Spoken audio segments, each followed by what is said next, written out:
विश्वास साहब central government के ए ग्रेड अफसर थे। अच्छी खासी तनख्वाह थी, प्लाट मकान दुकान पीछे सब कुछ जोड़ रखा था। बच्चा भी खूब इन्वेस्टमेंट करा था उनकी पढ़ाई पर और बच्चे आईआईटी में बीटेक करके अमेरिका में जा करके सेटल्ड हो गए थे, वहाँ इंजीनियर लग गए थे और उनका सालाना पैकेज था 1-1 करोड़ रुपया। गर्व से चौड़े रह करते विश्वास जी, मैंने बच्चे बहुत अच्छे पढ़ाए हैं और बच्चे भी गर्व से ये चौड़े रह करते हमने 1 करोड़ का पैकेज मिला है सालाना। अब एक समय आया कि विश्वास जी अपना नौकरी तो रिटायरमेंट हो गया, अच्छा खासा पैसा आया, उसके 1-2 प्लाट खरीद लिए, कुछ सेविंग्स कर ली और पिलसन पाए गए, मतलब पेंशन आने लग गई उनकी। तो उनके मन में पता नहीं क्या विचार आया, तो उन्होंने अपने बेटे में फोन कराया, सुन रहे लाडे, हाँ पापा जी, न्यू करो ना था मेरे यार थारे मत एक जना के इंडिया रहने लग जो। तो पहले पकया, पहला बोलिया ना जी मैं इंडिया नहीं आ सकता, फिर दूसरे पकड़िया, दूसरा बोलिया ना जी मैं इंडिया नहीं आ सकता, बड़ी मुश्किल से तो मैंने यह मौका मिला है, करीब 1 करोड़ से 2 करोड़ 2 करोड़ से 3 करोड़ का पैकेज करना है पापा, आपका चीना गर्व से चौड़ा करना है, आपका सिर फक्र से ऊंचा करना है। बातचीत होती गई तो सलाह आई क्यों ना विश्वास जी और भावना जी ने बुला लिया जाए, यानी कि उन जागता ने सलाह दे दी पापा मम्मी ने लेगा आप ही आ जाओ अमरीका। तो पापे ने भी टिकट कटाई, वीज़ा वाजा लगवाया, मतलब फाइल अप्लाई करी थी, वीज़ा आ गया, टिकट कटवाई और दोनों चले गए हस्बैंड वाइफ, यानी कि विश्वास जी और भावना जी अमेरिका।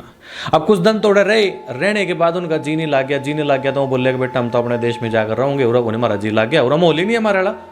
तो फिर वो वापिस आ गए। वापिस आने के बाद कुछ एक दिन तो वो रहे, कुछ एक दिन रहने के बाद क्या हो गया कि भावना जी का लकवा मार गया और लकवे में दिक्कत यह आई अब उसकी जुबान भी दब गई, मतलब जुबान से भी कुछ बोल नहीं पावे थी और शरीर तो काम करे नहीं था। दवाई देना हो, खाना खिलाना हो, सोच आदि के लिए लेकर के जाना हो, नलाना हो धुलाना हो, ये सारा का सारा विश्वास जी देखा करते। एक रात क्या होया कि विश्वास जी रात ने 10:30 बजे से दवाई दे करके अपना जड़ में पलंग पड़ा करता उनका, तो जड़ में पड़ के सो गए। तो रात ने 2 बजे से उनका हार्ट अटैक आ गया और हार्ट अटैक आने के बाद विश्वास जी खत्म हो गए, यानी कि गुजर गए। अब 5 बजे से आँख खुली भावना जी की और बाट देखने लायक रही, आवेंगे मैंने टॉयलेट जाना है, मैंने ये करना है, मैंने वो करना है, आके कराऊंगे। लेकिन 6 बज गए, विश्वास जी तो आए नहीं।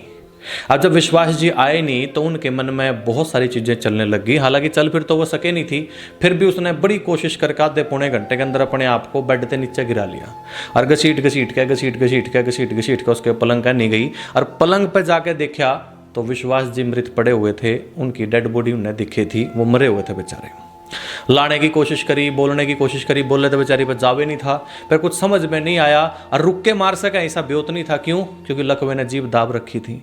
तो उसने देखा अक पड़ोसी बुलाना पड़ेगा, पड़ोसी क्यों कराओगा, ना मैं चल सकती, ना मैं फिर सकती, ना मैं बोल सकती, तो उसके द्वीप है और पड़ोसी आ जाएगा, क्यों करे तो कुछ तो होगा। तो वह घसीट के लगभग 4.5 घंटे में ड्राइंग रूम तक पहुंची। उस 4.5 घंटे में उसके दिमाग की उथल पुथल का आप अंदाजा लगा सकते हो कि उसके दिमाग में क्या चल रहा होगा। एफर्ट्स लगा रही है, लगा नहीं पा रही है, एफर्ट्स लगा रही है, लगा नहीं पा रही है, और उसी घर में उसके जड़ में उसका पति मरा पड़ा है और उसको समझ में नहीं आ रहा है क्या करूं क्या ना करूं। सोच ये थी वह सोचिया भी रही थी मेरला कोई सजाकत होंदा नहीं रहा, तुम नहीं इतने दुख नहीं झेलने पड़े थे, इतनी परेशानी नहीं आवे थी। तो जब 4.5 घंटे में वो फोन के अलवा पहुंची तो फोन तक हाथ नहीं जावे था, तो तार तुर उसके हाथ में आ गई, तार पकड़ के फोन गिरा और जैसे तैसे करके पड़ोसी पे फोन मिलाया। अब पड़ोसी ने हेलो हेलो कही तो पड़ोसी के भी समझ में नहीं आया कि श्यामी कोई बोल ही नहीं रहा।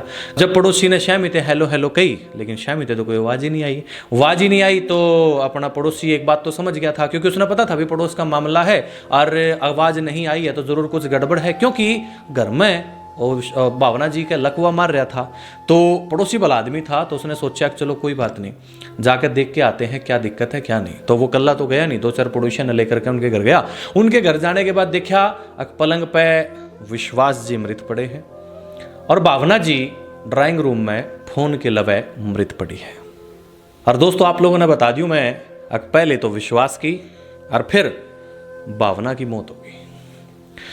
दोनों का जनाजा, दोनों की अर्थी कट्ठी लिखड़ी, पूरा मोहल्ला कंधे देने लग रहा था, लेकिन 2 कंधे मौजूद नहीं थे, जिसकी माँ बाप ने उम्मीद थी शायद इसी खातर में जामे थे अकबर दोनों कंधे मारे आखिरी टाइम पे हमने देवेंगे, हमने कंधा देंगे मारी अर्थी ने। शायद वहाँ 2 जरूरी खुद के बच्चों के कंधे करोड़ों रुपए की कमाई के बाहर के गिले अधिक महत्वाकांक्षा थे पहले ही दबे हुए थे।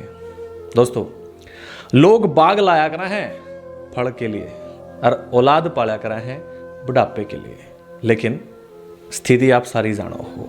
अब इसमें दोनों पक्ष आ सकते हैं, मजबूरी भी आ सकती है, जरूरी भी आ सकती है कि बच्चा दिल पे पत्थर रख करके विदेश जाता है पैसा कमाने के लिए, माँ बाप दिल पर पत्थर रख करके बच्चों को विदेश भेजते हैं। लेकिन ये स्थिति है, हमारा कल्चर कहता है कि हमारे बच्चे हम पैदा इसलिए करते हैं ताकि हमारे बुढ़ापे की लाठी बने, ताकि हमारी चीज़ें इस तरीके से चलें। आज हम बच्चों की देखभाल कर रहे हैं, एक समय आएगा जब हम कुछ नहीं कर पाएंगे, उस वक्त हमारे बच्चे हमारी देखभाल करें। लेकिन व्यवस्था स्थिति ऐसी बन गई है कि बच्चे देखभाल नहीं कर पाते, और आज अपने वे दो जरूरी कंधे उन माँ बाप ने बहुत याद आवा है, बहुत याद आवा है। दोस्तों, बस आखिर में एक लाइन कह के अपनी बात ने समाप्त करूंगा।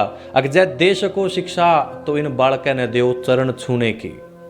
जो मिट्टी से जुड़े रहेंगे ना, रिश्ते वही निभाएंगे, बाकी तो सारे गैर हाजिर कंधे कहलाएंगे। राम राम जी सारा ने।